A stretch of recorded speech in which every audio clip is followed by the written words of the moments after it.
Caleg PKS di Pasaman Barat diduga cabuli anak kandung selama 14 tahun. Tanggal 12 Maret tahun 2019 pukul 21.46. Kepolisian Resor Pasaman Barat menerima laporan tindakan pencabulan yang diduga dilakukan calon legislatif, caleg, dari Partai Keadilan Sejahtera, PKS, di Pasaman Barat, Sumatera Barat.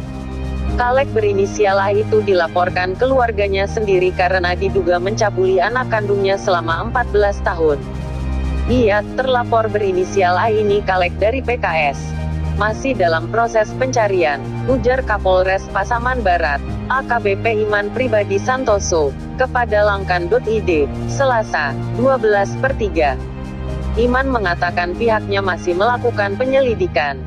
Terlapor diketahui kabur ke Jakarta. Kata dia, korban yang merupakan anak kandungnya mengakui perbuatan ayahnya. Korban diduga dicabuli sejak berumur 3 tahun. Jadi anak ini diduga dicabuli sejak berumur 3 tahun hingga 17 tahun. Rusak itu, terlapor, ujarnya.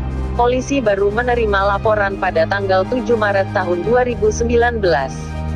Menurut sumber Langkan.id di kepolisian, korban baru melapor peristiwa bejat ayahnya itu setelah menceritakan kepada neneknya.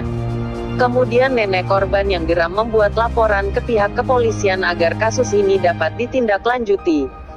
Ketua Dewan Pimpinan PKS Sumatera Barat, Irsyad Syafar, mengaku belum mendapat informasi soal kasus dugaan pencabulan yang dilakukan salah satu caleg dari partainya. Belum ada dapat informasi, baru dengar saya. Saya sedang di Bali. Saya cari informasinya dulu, katanya.